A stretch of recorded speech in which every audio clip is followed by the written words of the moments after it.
Une nouvelle campagne de recrutement de sapeurs-pompiers a débuté dans l'Eure. Je vous en parlais dans les titres, là aussi 57 profils recherchés dans les 5 ans à venir pour rejoindre les casernes du département. La première promotion vient de terminer sa formation, 3 mois et demi au cœur de l'automne. Toute cette semaine, dans le feuilleton La Rédaction, nous partageons les moments forts vécus par les stagiaires. Angèle Devecchi, Félix Polès. On y pense tous les jours, c'est un métier qui est dangereux, qui reste dangereux. Le risque zéro n'existe pas. Progresser à l'aveugle, avec 20 kilos sur le dos. Éviter les pièges pour sauver sa peau. Dans les sous-sols de la caserne d'Évreux ce matin-là, les élèves sapeurs-pompiers s'exercent à l'autosauvetage ou comment sortir rapidement d'un bâtiment fragilisé par les flammes. On n'est pas à l'abri un jour que quelque chose s'effondre ou autre et puis on doit s'extraire nous-mêmes dans des endroits exigus, donc ça peut arriver. J'espère que ça n'arrive pas. Le principe pour passer dans des endroits exigus, c'est de déjà avoir de la souplesse et d'être agile. Donc on desserre un peu l'appareil respiratoire. Il y a toujours, on essaye d'engager d'abord un membre, puis l'autre. Fais-le sur l'autre côté. Pourtant l'articulation elle est facile. Les techniques sont bien rodées, mais elles ne s'appliquent pas à tous les coups. Malgré de nombreuses tentatives, pour le stagiaire Adrien Fouquet ce jour-là, ça ne passe pas. D'un moment, il faut se résigner. Là, c'est même plus une histoire de motivation, de gestion de soi. C'est une histoire de gabarit. Il va pas être moins large qu'il n'est, quoi.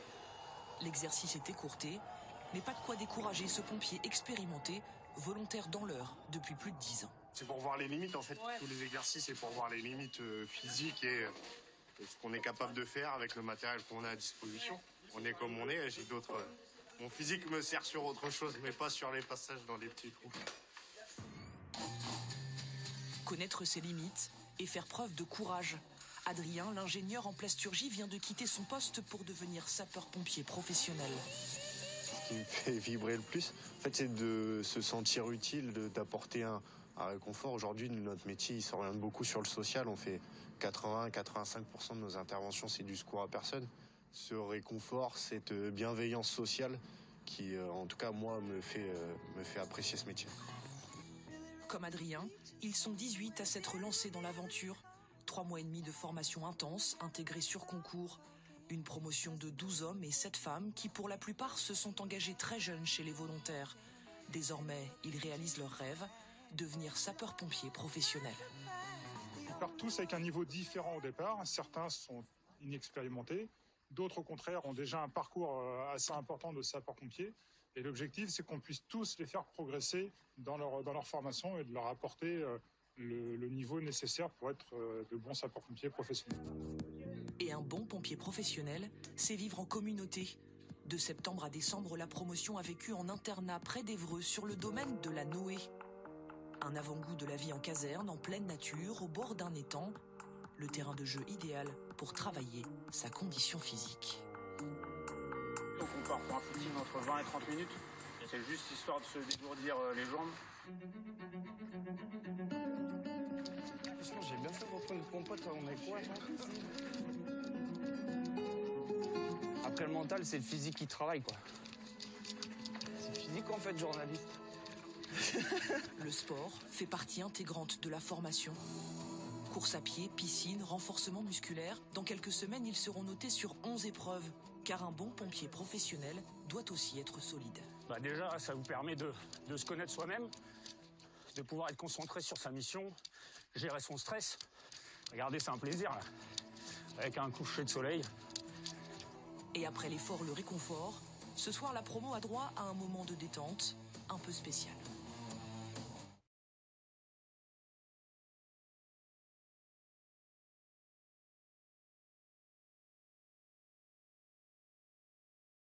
Journal, le deuxième épisode de notre feuilleton, toute cette semaine en immersion avec des aspirants sapeurs-pompiers, 19 jeunes formés pendant plusieurs mois au métier de soldat du feu, essentiel pour tous, on l'a encore vu la nuit dernière ici en Normandie, un métier dangereux mais très convoité. Angèle Devecchi avec Félix Bolès et Alexis Molina-Monnier.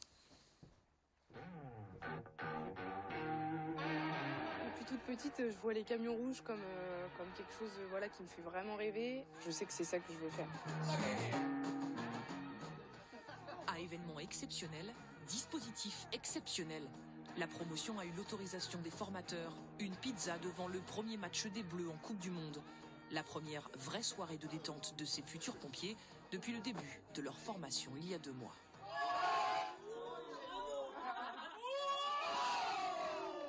Ça renforce la cohésion et puis au moins on rigole tous ensemble. En plus on est en demi-groupe depuis là on attaque la 2e semaine donc ça permet d'être un peu tous ensemble et de passer un bon moment. On est tous très chauvins. Je pense la France, voilà, on est quand même assez tradition chez les pompiers.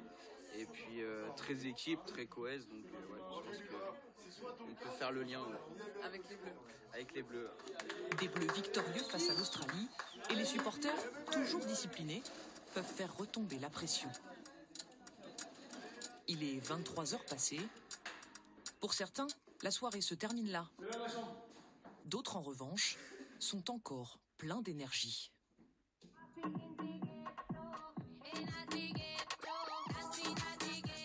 Quand il s'agit de sport, Léana, la licenciée de STAPS, n'a pas de limite. C'est le seul moment où on peut faire notre sport autonome entre guillemets. J'encaisse toute la journée et à la fin c'est là où je décharge tout. Elle est la meilleure sportive de la promo, mais elle est aussi l'une des stagiaires qui a le moins d'expérience. 2 ans chez les sapeurs-pompiers volontaires. Moi je sais que l'année dernière je me plaisais bien mais j'avais pas trouvé un équilibre qui me permettait d'être pleinement accomplie dans le métier de pompier en fait. Et c'est d'ailleurs comme ça que j'ai pris la décision de je veux être pro parce que je veux passer mon temps à faire ça. En train de mourir là! Dépêchez-vous monsieur! C'est l'un des gros morceaux de la formation.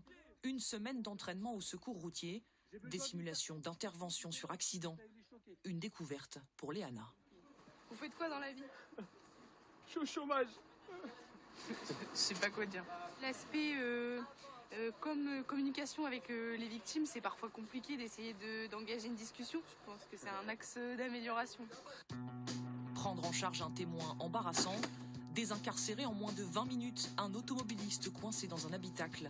Vous avez une victime assise par terre, tac, maintien tête, on essaie de comprendre ce qui s'est passé. Si aujourd'hui les pompiers sortent de moins en moins pour des interventions graves, ils doivent tout de même s'y préparer. Demain, ils peuvent prendre leur première garde et être confrontés à une situation particulière, un accident grave. Là, il faudra qu'ils soient prêts. Prêts à réagir et à prendre des risques. Demain, la promotion vivra l'expérience du grand frisson, l'extinction d'un incendie, grandeur nature.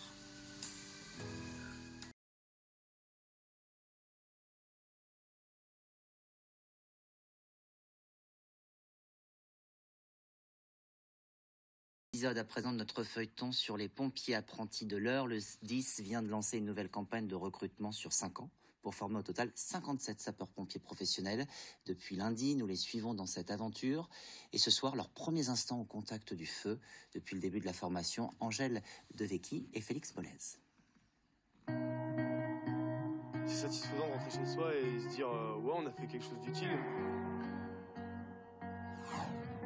6h30, le réveil des stagiaires est matinal et souvent difficile. On se couche tard, il faut assumer derrière, c'est notre choix. Un choix qu'Hugo a fait sans réfléchir. Il a passé toute son enfance dans les casernes aux côtés d'un père et d'un grand-père pompier professionnel. Non, c'est vraiment un choix personnel, ils m'ont jamais forcé. Mais bon, quand on baigne dedans et qu'on prend du plaisir, il n'y a aucune raison. Ça a toujours été ma vocation. Au domaine de la Noé, c'est loin d'être la vie de château. Depuis 2 mois, chaque levée est rythmée par les travaux d'intérêt général, un grand coup de propre, comme en caserne. On va nettoyer les couloirs, les chambres, les douches, tout ça au carré. Cheveux tirés, chaussures lacées. Allez, la promotion est presque au complet, car il n'y a pas de départ en formation sans emporter l'emblème de la promotion. Pour nous, c'est notre totem, on doit l'emmener partout avec nous. Alors, on l'emmène au sport, on l'emmène aux manœuvres, on l'emmène tout le temps. Ce matin-là, le groupe emporte son totem sur un site unique en France, le CNPP de Vernon. Ici, industriels, assureurs, entreprises du bâtiment viennent se former à la prévention et à la maîtrise du risque. Sur cet immense plateau, nos jeunes pompiers vont apprendre à maîtriser un incendie de liquide inflammable selon une méthode bien particulière. Les feux de liquide inflammables sont souvent des feux qui sont très rayonnants. Un premier binôme a dû s'approcher sous un espèce de bouclier d'eau qu'on va appeler un jet diffusé de protection pour pouvoir s'approcher, se protéger du rayonnement et effectuer leur action. Pour cette manœuvre, c'est Antonin qui est en première ligne. Le jeune stagiaire sait désormais qu'il maîtrise ce type d'intervention. Ça permet de mettre des images sur les mots et du coup, on voit que c'est efficace. On peut rassurer forcément. Je sais que ma pratique est entre guillemets bonne. Il y a sûrement des trucs à perfectionner, mais dans l'ensemble, l'objectif est atteint. J'ai des temps en continu qui sort, qui crache. Tant que j'ai pas fermé ça, le bâtiment il va tomber. Les exercices montent en puissance et en difficulté.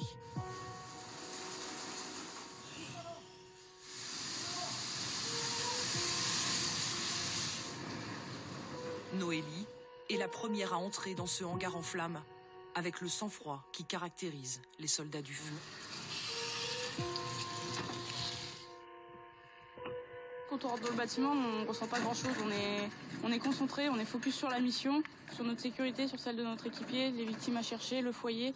On est concentré, ça défile dans notre tête, donc on n'a pas le temps de penser, savoir si on a peur, si on est stressé ou quoi. Une détermination et un courage sans faille.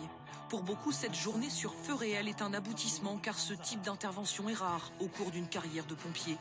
Une carrière qu'ils débuteront dans quelques semaines, mais ils ignorent encore quelle sera la caserne de leur première affectation.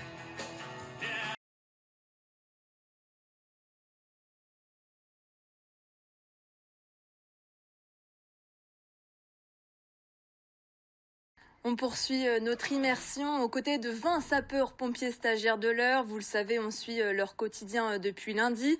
Leur formation de 2 mois a débuté mi-septembre et l'un des temps forts pour eux, c'est leur première affectation primordiale dans leur début de carrière. C'est le dernier épisode de votre feuilleton et il est signé Angèle Devecchi et Félix Bollez. Petite, je réclamais souvent la caserne et puis dès que j'ai eu l'âge, j'ai dit allez, c'est parti. C'est le nouveau joujou des pompiers de l'Eure. Ce camion de secours routier flambant neuf a été mis en service il y a quelques mois. À l'intérieur, les instruments nécessaires à une désincarcération ont été repensés. On a du portatif, donc le matériel sur batterie qui est en charge là. Avant, c'était pas le cas ? Non, c'était comment ? Tout était hydraulique, tout passait par des flexibles. Là, on peut emmener l'outil à 50 mètres, il sera toujours en fonction. D'autres camions dernière génération rejoindront bientôt la flotte des pompiers du département. Alors les stagiaires doivent se faire la main. Allez, on y va tranquillement, on reforme.